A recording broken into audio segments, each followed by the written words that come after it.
How long? It's okay. No, it's okay. Maybe like. Oh well, there goes. Done me knee, boys. Okay, son, you follow me. We'll go over to the storeroom, to the workshop. Come on.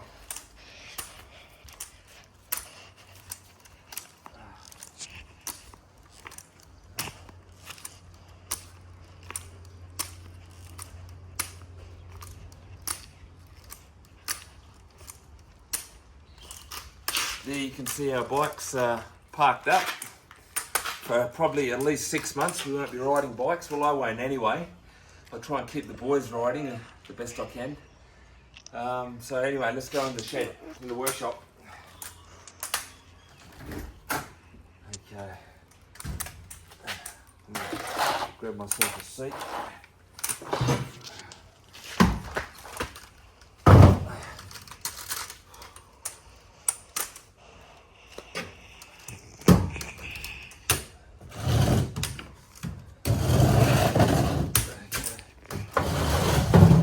Okay, you'll turn that light on, mate. Yeah. Okay. Okay, stop. Okay, stop that. Okay, yeah, just turn it that way a bit, the other way. There we go. Okay. Okay, well, let's get started. Come over here, son. Come and grab a seat. Come and grab a seat. You sit down there. Oh, well, guys, well, as you can see, for anyone that follows my YouTube channel, look, the YouTube channel is simply just to document my life for my kids in the future. It's like, it's a time capsule essentially. I'm not trying to be a YouTuber, I'm not trying to make money, not even really trying to get followers. I'm just trying to document our life, my life, for when my kids are older, maybe when they have kids. So basically, that's basically the reason I upload on YouTube. Now, for anyone that sort of watches my videos knows that I sort of got into riding hard enduro probably about 2 years ago, and it's just snowballed to the point where it's just become my favourite hobby, my favourite pastime. It's something I can't stop thinking about daily. Is my bike. I want to improve. I want to really try a few races and become really good at it.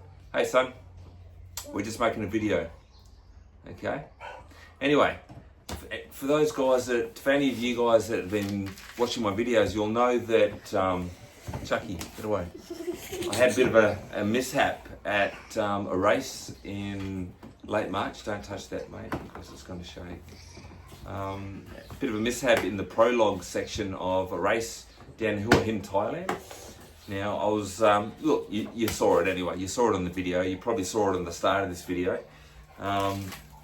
And I'm very, very lucky because I went straight to the hospital the next day, actually the same day. And the advice I got from the doctors, the orthopedic doctors, was I'm in a brace for 6 weeks. And that's about it.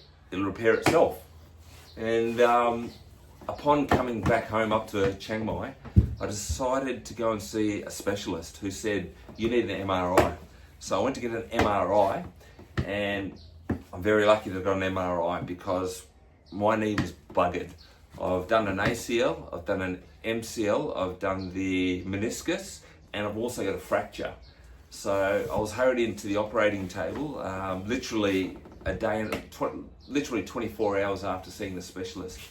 And unfortunately, my insurance, health insurance, ran out a month earlier, but the insurance company didn't get in touch with me, so I actually didn't know. I thought I was going to be insured, so I had to fork out quite a bit of money to get operated on. So very painful, slow recovery.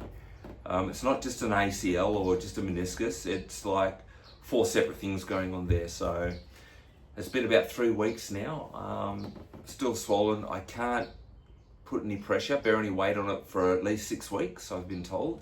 It's a very different recovery from a lot of videos that I've been watching on YouTube, which are either just, most of them are straight ACLs, where people are walking literally on the same day.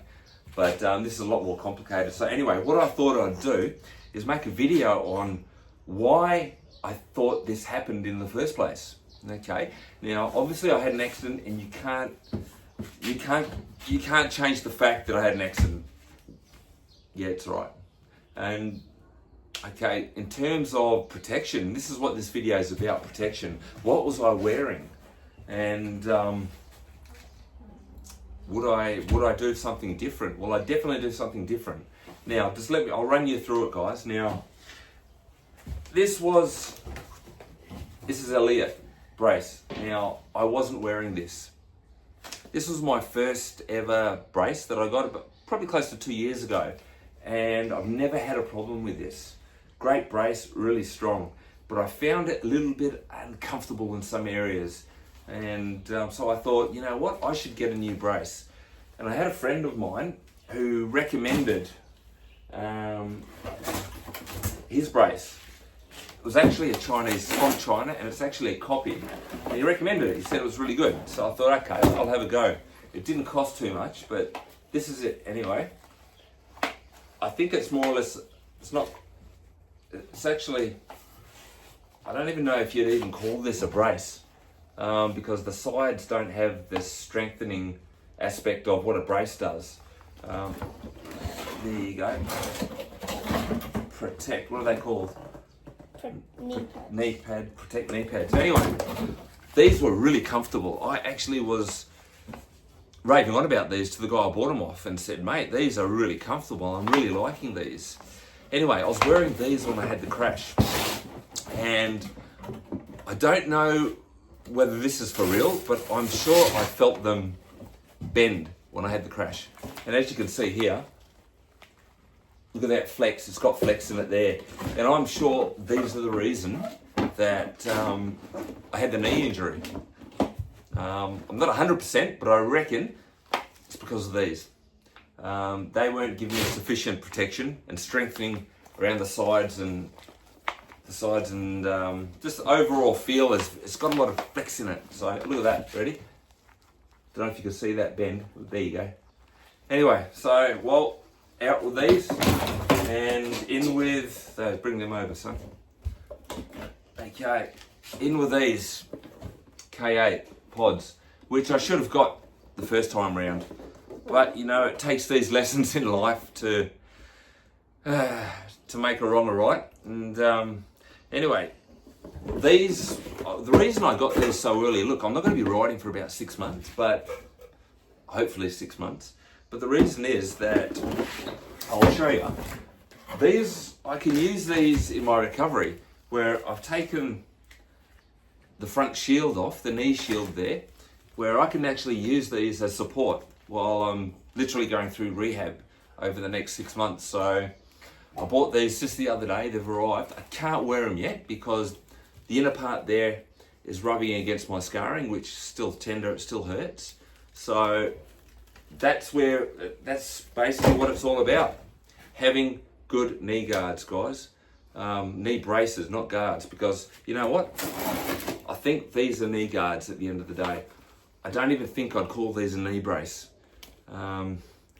Sometimes you've just got to learn the hard way, and the expensive way, which I have. But look, you know, there's a bit of controversy in regards to wearing pads versus braces, and it's just so logical, so evident that a brace is going to protect your leg more than what, you know, a pad at the end of the day is going to do. So my advice to any of you guys, and another thing, guys, my boys are now getting into riding, which they're loving, and I'm going to get them some pods. I'm going to spend the money because I couldn't imagine this happening, what's happened to me, happening to my boys.